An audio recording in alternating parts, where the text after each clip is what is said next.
Hey, good morning, everyone. It is looking kind of misty and cloudy out there this morning. 60 degrees at Toledo Bend with a dew point of 59. I'm going to be watching these dew points today because once those cross up toward about 63 to 65, that means that warm front is officially to our north. Let me move my coffee over here because I'm going to need it. I think tonight could be a rather robust evening around the area. So that's your view of Toledo Bend right now. And you know, I have it above me as well. So I like to show the big one though. Whoops, and I skipped right over Leesville. There was part of the story right there. That's where the dew points are going to actually come up first. So 60 degrees on the dew point there. It's 1 degree. It's not a big difference. But that's where that cold front's going to come from southwest to northeast, or that warm front, I should say. And that warm front is going to bring in plenty of moisture and instability. You can see the moisture already there. Here in Alexandria, we have the low clouds, the mist, a little fog out there. Visibilities aren't awful, but it could be better for sure. So some storms already going on out in Texas. We have some scattered stuff trying to develop. We're not seeing that instability really getting tapped into yet because it's just not quite there. We still have lots of clouds and all that stuff. So still, we have a few showers and storms, a few rumbles of thunder up through Sabine Parish, and actually down here, pretty stout little thunderstorm there offshore. There were some special marine warnings earlier. Look at that lightning, 81 strikes. Now it's up to that here over the last 15 minutes. So that, you know, we're going to watch all this stuff as it kind of develops and moves toward the northeast. And we're going to see this really start to organize later on this afternoon and evening. So I think we do have that severe threat. Of course, I'm going to take you all through that here in the next few minutes.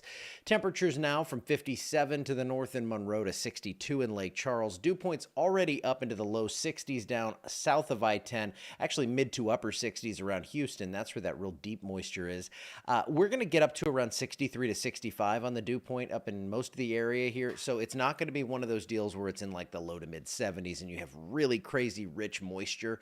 I think we're going to see enough in place and enough wind shear to give us that threat for severe weather. But as it stands right now, we have mid-50s along I-20 and near 60 to slightly above 60 as you head south into the state. So dew points are a big deal. You're going to see how the winds are going to kind of shift around as well when we get the front to come through. Watch this. We have easterly or east-southeasterly winds that start to really pull in from the southeast. There comes your front right there, and that thing's going to come through this evening and bring us some showers and thunderstorms. Now, the real worry is any storms that form out ahead of that main line, because if they form right on the front, that wind starts to veer around. You don't get as much wind shear. You don't get as much low-level wind shear. So what I think is going to happen is we get a few thunderstorms out ahead of that, and that's going to be where the real severe threat is. So for today, chance of rain showers becoming more thunderstorms after about 4 o'clock. And yes, they could be fairly active, fairly robust. Here's what we're looking at in Futurecast over the next day or so. You can see everything starts to organize this afternoon. By about 4 o'clock, we have that threat for severe weather. I think we'll probably have a watch, probably a tornado watch in place by then.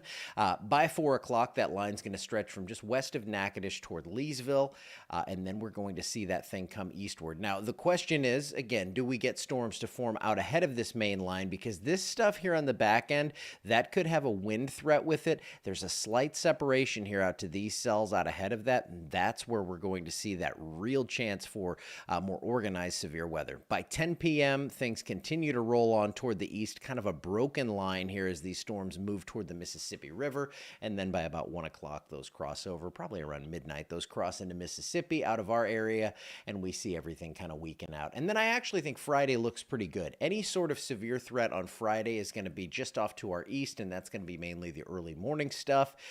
Beyond that, I do think we have another chance for some strong to severe storms on Saturday. So let me take you through today. First off, we still have that slight risk in place. This is a level 2 out of 5. Most of the area is covered by this. You can see, again, they expect these to weaken as these storms head out to the east. We go from a slight to a marginal. Here's your hail risk. I think we'll see probably a lower risk of this. I think the hail threat's mainly confined to Texas, maybe West Louisiana. That's where we have the best chance to see those supercells cross the Sabine and hold together. So the wind outlook, that's going to be pretty widespread throughout the area. A 15% chance of damaging wind within within 25 miles of a point. Yes, we've seen higher numbers on this, but again, it only takes one event to cause a problem. Speaking of one event, we do have 5% risk for tornado within 25 miles of a point.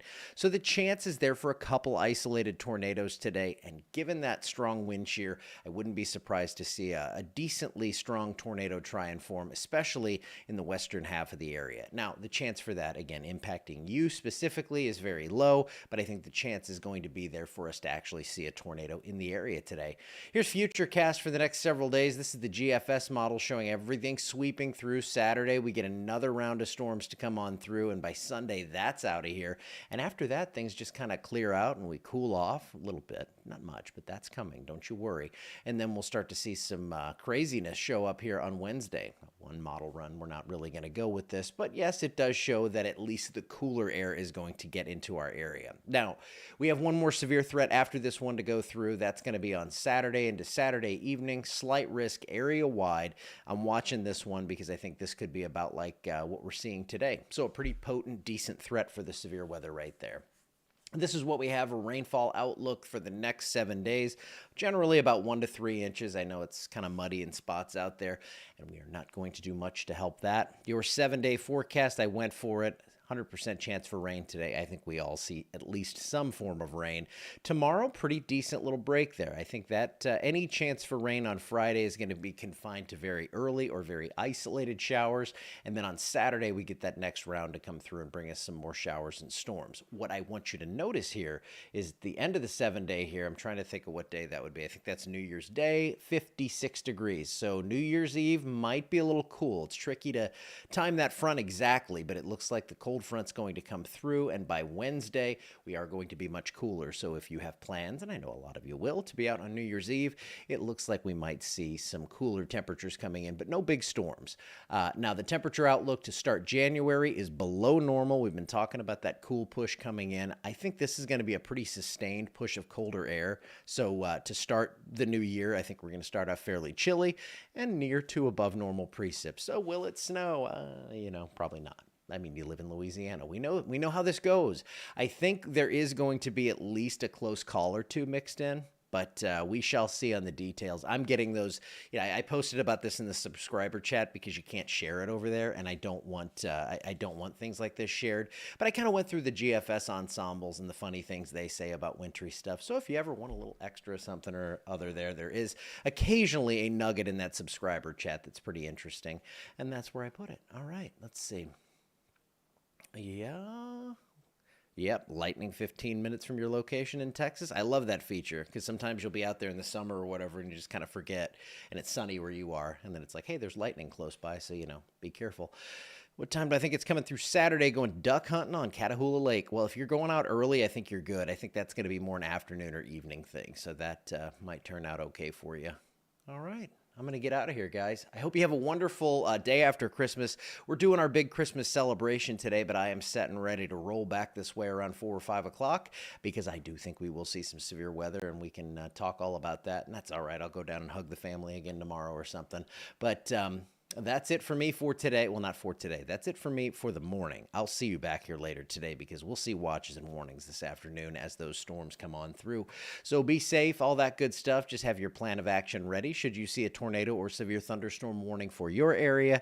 And remember that all this stuff we talk about, severe weather and everything, chances are you will not be directly impacted, but it's always good to be ready for that. All right, I'm going to get out. See you later.